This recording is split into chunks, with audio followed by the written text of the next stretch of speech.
पुराने समय की बात है। तुंगभद्रा नदी के किनारे एक गांव था। उसमें एक ब्राह्मण परिवार रहता था। उस घर के मुखिया का नाम आत्मदेव था। आत्मदेव बहुत ही सज्जन थे, लेकिन उनकी पत्नी, जिसका नाम धुंधली था, वह जितनी रूपवती थी उतनी ही झगड़ालू थी। इस कारण आत्मदेव बहुत दुखी रहा करते थे। आए दिन झगड़ा खड़ा रहता था। गांव के लोग भी उसे भला बुरा कहते रहते थे। झगड़ालू के साथ साथ वह कामचोर भी थी। घर के काम वह बहुत ही आलस से किया करती थी, लेकिन उनकी कोई संतान भी नहीं थी, जिसके कारण आत्मदेव बहुत दुखी रहते थे। कभी कभी वह कहते थे कि मैं आत्मघात कर लूँगा, और इसी इरादे से एक दिन वह जंगल की तरफ जाते हैं। वहाँ उन्हें एक नदी मिलती है। वह थोड़ी देर वहाँ बैठते हैं, तभी वहाँ पर एक ऋषि आते हैं। ऋषि को देखकर वह उनके चरणों में गिर जाते हैं। जब ऋषि उनसे पूछते हैं कि आप क्यों रो रहे हैं, तब वह बताते हैं कि मुझे संतान की प्राप्ति नहीं हुई तो मैं अपने प्राण त्याग दूंगा। वह ऋषि उसे समझाते हैं कि अरे, यह तो अच्छी बात नहीं है। यह जीवन इस तरह नष्ट करने के लिए भगवान ने नहीं दिया है। और जहाँ तक संतान की बात है, देखो, पुत्र के मोह को छोड़ दो। पुत्र मोह के कारण ही राजा सगर और राजा अंक को भी बहुत दुख भोगना पड़ा था। लेकिन आत्मदेव को कुछ भी समझ में नहीं आता है। जब उनका हाथ वह ऋषि देखते हैं तो वह बताते हैं कि मैंने अपने तपोबल से देखा है कि तुम्हारी 7 पीढ़ियों को संतान का सुख नहीं है। यह सुनकर आत्मदेव को चक्कर आने लगा। वह कहते हैं कि अब मैं जिंदा नहीं बचूंगा।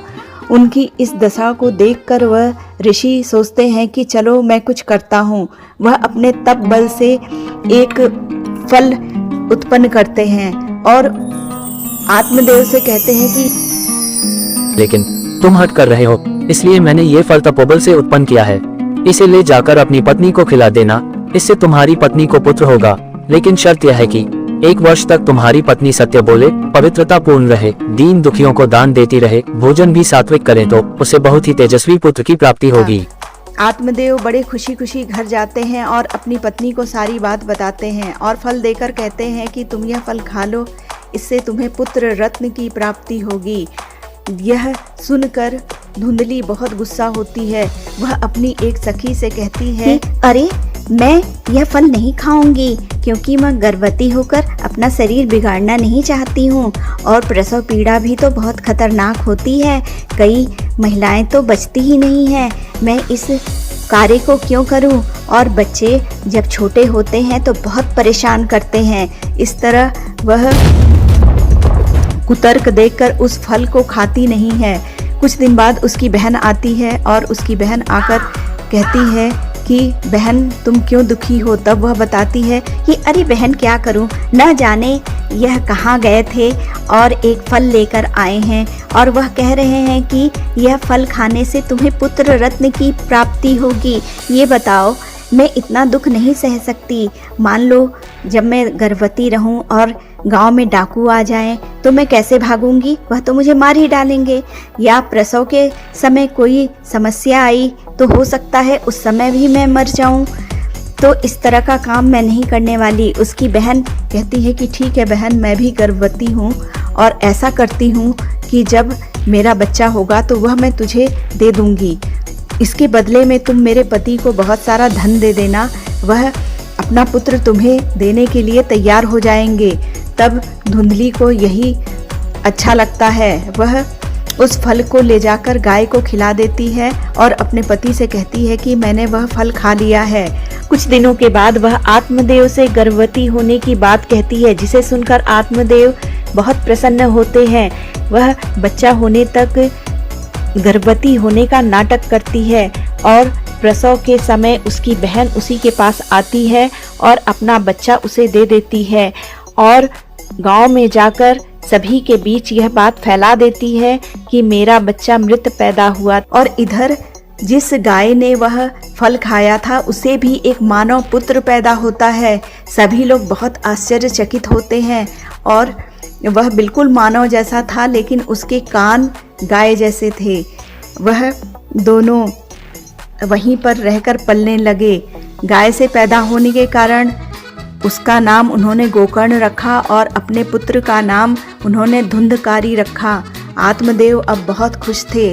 बच्चा धीरे धीरे बड़ा हो गया, लेकिन बड़ा होने के बाद वह बहुत ही दुराचारी था। वह हमेशा दुखी लोगों को और जो भी बहुत ही निसहाय लोग होते थे उन्हें बहुत परेशान करता था। चोरियां करने लगा और लोगों को मारने लगा, बच्चों को उठाकर फेंक दिया करता था और इन्हीं सब कामों में उसका ज़्यादा मन लगता था। इससे आत्मदेव बहुत दुखी होते हैं, लेकिन वह कर भी क्या सकते थे।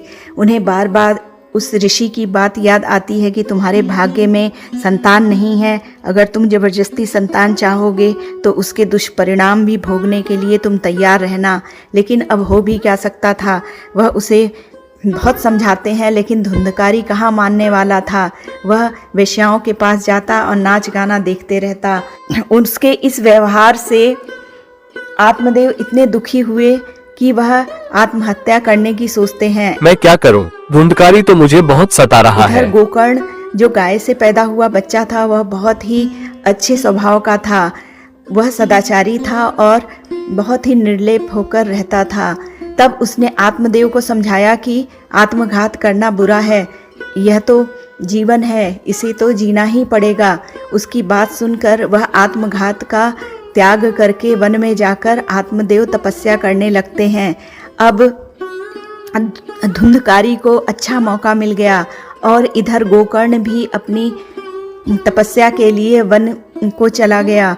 तब धुंधकारी ने अपनी माँ धुंधली से कहा कि मेरे सामने नीति वचन मत बोलो, बताओ दौलत कहाँ है?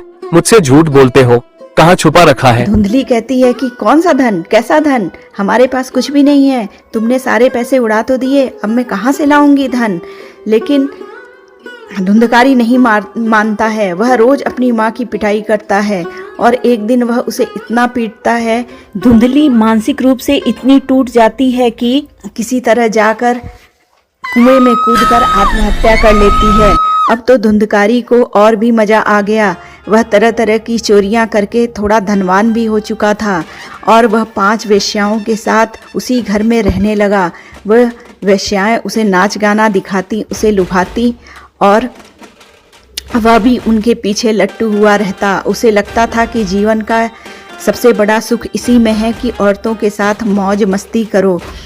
लेकिन वह यह नहीं जानता था कि इसका दुष्परिणाम कितना बुरा होने वाला है। वह औरतें देखती हैं कि यह तो चोरी चकारी करता है और हत्या करता है, लोगों को परेशान करता है। वह सोचती हैं कि एक न एक दिन यह राजा के हाथों जरूर पकड़ा जाएगा, क्यों न हम इसे मार डालें और धुंधकारी का सारा धन लेकर हम भाग जाएंगे और आपस में बंटवारा कर लेंगे। इसी योजना के तहत वह सब उसे उसी के घर में बिस्तर से बांध देती हैं और उसके मुंह में आग डाल देती हैं।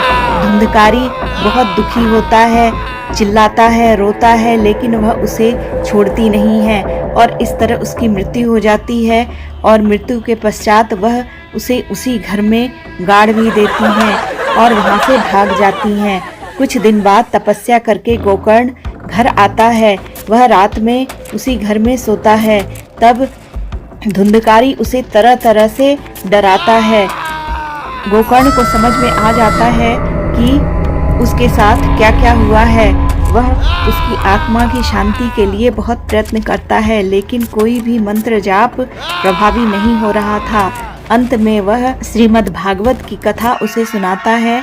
तब कहीं जाकर उसकी आत्मा को शांति मिलती है।